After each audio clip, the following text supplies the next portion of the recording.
అష్షూరు రాజు అంటున్నాడు, చూడండి 19-11 వచనం.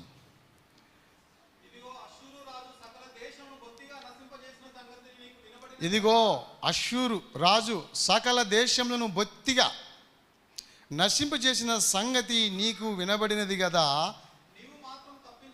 నీవు మాత్రం తప్పించుకుందువా?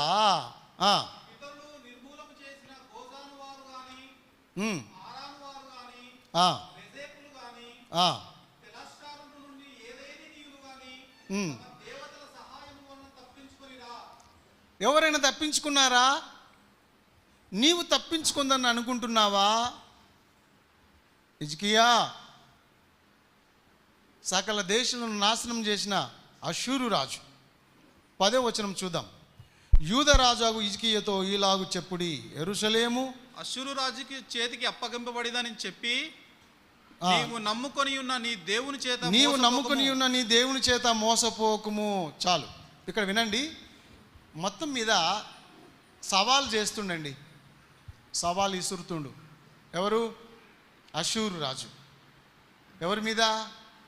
హిజ్కియా మీద. హిజ్కియా దేవుని నమ్ముకొని దేవుని మీద ఆధారపడ్డాడు. అష్షూరు ఏమో సవాలు విసురుతుండు, నువ్వు నాకు కప్పము చెల్లించు, కప్పము కట్టు, నీవు నాకు లొంగిపో,